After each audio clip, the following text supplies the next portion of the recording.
E chega o fim de semana. Qual o rolê da família? Ah, vamos no shopping center. O brilho das vitrines, o aroma do café, as ofertas tentadoras. Quem não se rende? O refúgio para os moradores dos grandes centros urbanos. Chega o final de semana e as famílias já planejam qual shopping visitar.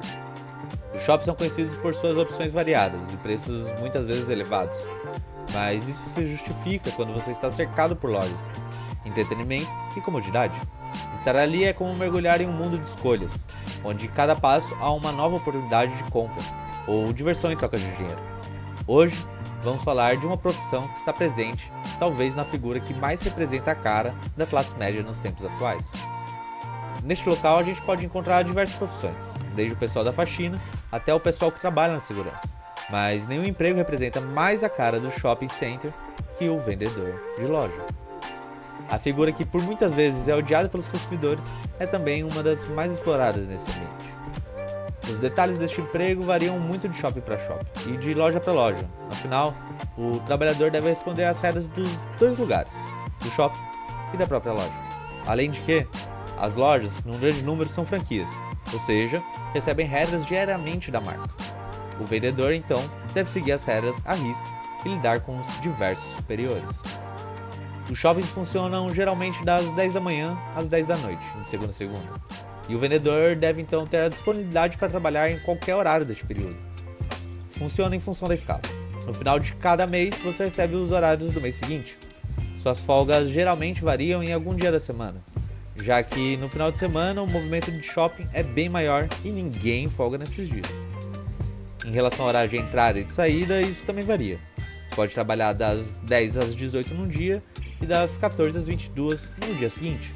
Tudo depende do que o gerente da sua loja vai decidir. E em relação à escala, tem mais um detalhe. Durante as festas de fim de ano, é normal que os vendedores saiam às 11 horas da noite e estejam no shopping às 9 horas do dia seguinte. Numa data como o Natal, os vendedores se dedicam mais para receber uma comissão maior, que vamos falar sobre mais pra frente. Além de esticar os horários nessa época, é bem comum que os vendedores trabalhem pelo menos 2 semanas sem folga, e acumulando horas no banco de horas, que é sempre um inferno para conseguir tirar essas horas acumuladas.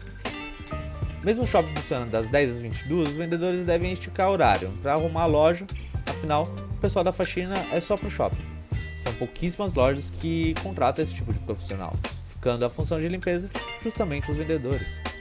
Parece um acúmulo de função, né? Mas a justiça entende que hoje em dia os trabalhadores devem desempenhar certas funções para não sobrecarregar a folha de pagamento do local.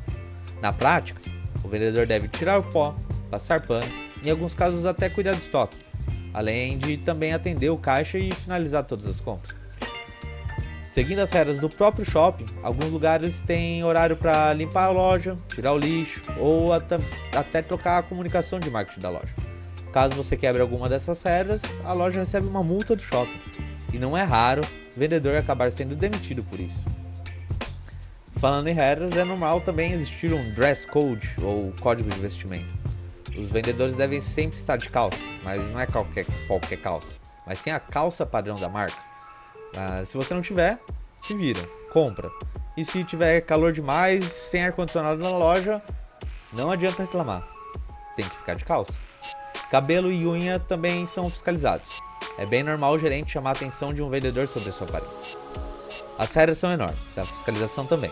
Todas as lojas possuem câmeras e os donos, aqueles que não estão na loja, ou seja, a grande maioria, ficam em suas casas fiscalizando de longe o trabalho dos vendedores o dia todo. É comum receber uma ligação caso você fique sentado durante o horário do expediente. E se não houver clientes para atender, arranje algo para fazer. Limpe a loja quantas vezes for necessário, ou dobre e desdobre todas as roupas. Afinal, segundo os gerentes, movimento gera movimento. Seguir regras, ficar em pé, arrumar algo para fazer, tudo isso é só a ponta do iceberg. Mesmo não produzindo a mais-valia como na esfera de produção, o profissional da esfera de circulação é tão explorado quanto o núcleo duro do proletariado. E além disso, deve cuidar da aparência das coisas. Afinal, ele está em contato direto com o consumidor. É a cara da marca. E no capitalismo atual, com a supervalorização da estética, a pressão sobre isso é cada vez maior. Tanto que a aposta das lojas na criação de conteúdo para as páginas das redes sociais, quanto a venda pela internet, na maioria das vezes, caem sobre as costas do vendedor. É bem comum ver vendedor no TikTok fazendo dancinha ou alguma trend para as lojas. Mais uma vez, um acúmulo de funções que o Estado burguês não enxerga. Afinal, isso agrada a própria burguesia. Ou a pequena burguesia, se falarmos diretamente dos donos da loja. Mas e o convívio com os outros vendedores? Pelo menos deve ser um ambiente descontraído, né? Errado. A competição entre os vendedores é algo quase natural da profissão. Afinal, a comissão é individual. Então, cada cliente faz diferença no seu salário. Além das famosas corridas de vendas, onde os primeiros lugares recebem uma bonificação, enquanto o último pode chegar a receber só o salário mesmo. Existe um sistema de rodízio. Para cada cliente que entra na loja, um vendedor atende, e assim vai girando. E quando o vendedor atende aquele cliente que só vai dar uma olhadinha, ele precisa ao máximo tentar vender alguma coisa. Pois depois deste atendimento, ele vai para o final da fila e deve esperar todos os outros vendedores atenderem para só então receber um outro cliente. Assim é gerada uma competição. Ninguém quer atender o cliente que não vai levar nada. E rola até uma certa inveja quando um vendedor faz uma venda enorme com um único cliente. Porque às vezes você trabalha o dia inteiro e não vende nada, enquanto outra pessoa em um único cliente vende a meta do dia inteiro. Às vezes rola corridas durante um dia ou um fim de semana. Essas corridas mais esporádicas, a bonificação é sempre motivo de chacota, pois afinal, você se mata de trabalhar o dia inteiro para receber um bombom como premiação. Nesse sistema de comissão, existem ainda as metas. Elas são estipuladas pelos superiores do vendedor. Você não deve reclamar da meta, mesmo que seja real. Afinal, sua função é bater a meta, e não opinar sobre ela. As metas são feitas para poucas pessoas baterem. Afinal, se todo mundo bater, fica fácil demais e o patrão vai ter que dar bonificação para todo mundo. Não é isso que ele quer. Então, se por algum motivo, seja um feriado prolongado ou qualquer coisa fora do comum, todos os vendedores baterem a meta do mês, pode esperar que no próximo mês a meta será ainda mais alta.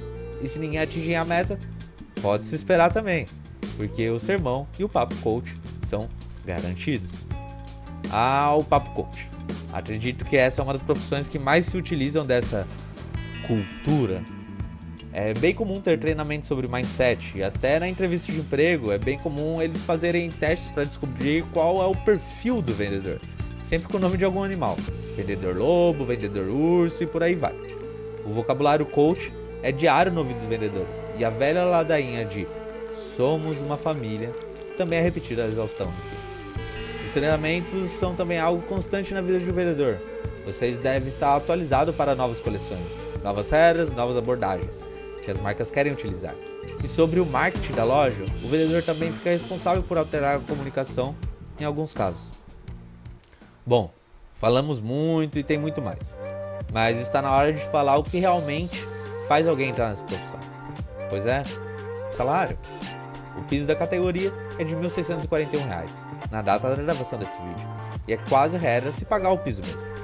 Tem ainda a comissão, mas não acrescenta muita coisa e varia de loja para loja. Há casos da comissão variar de 0,5% até 1% sobre as vendas, a depender da sua colocação no ranking de vendas do mês. Há outras lojas que colocam 3 metas, que vão determinar a porcentagem da comissão conforme você vai alcançando elas. Mas é quase certo que você vai receber uma porcentagem bem pequena das suas vendas. No bruto, a comissão fica em torno de R$ 500, com algumas exceções, como na época de fim do ano, que esse valor pode aí sim triplicar ou às vezes até quadruplicar. O salário por vezes não compensa o desgaste da profissão. Trabalhar aos domingos, feriados, folgar durante a semana, sabe-se lá qual dia, sair tarde da noite e ainda ter que pegar a condução às vezes por horas até chegar em casa, aguentar a reclamação do cliente com um sorriso no rosto, aguentar a reclamação do gerente também com um sorriso no rosto e ser fiscalizado diariamente pelo seu patrão, que ou está em casa vendo tudo, ou está em passeio em alguma praia, também vendo tudo. No final, os vendedores são só mais uma categoria do proletariado, mais uma categoria que pode facilmente ser descartada caso o capital queira. É nítido o avanço do e-commerce e das lojas inteligentes. Afinal, o trabalhador da esfera de circulação não produz de fato a mais-valia. Ou se produz, em alguns casos, a coisa é bem mínima e facilmente substituível por alguma máquina. Por isso, muitas vezes é enxergado como um custo desnecessário na cadeia do acúmulo do capital. Porém, enquanto existir essa profissão, ela deverá seguir à risca as regras de etiqueta, pois é através dela que o cliente entra em contato humano com a marca. Bom, é isso. E aí? Você já trabalha ou trabalha com um vendedor em shopping? Nos conte sua experiência sincera nos comentários. Quer que seu trabalho seja o próximo a aparecer aqui no canal? Nos mande uma mensagem. Faremos um review sobre ele também, contando o lado de que realmente importa, o lado explorado e não do explorador. Por final, se curtiu o vídeo, curta, comente, compartilhe. Muito obrigado e até a próxima.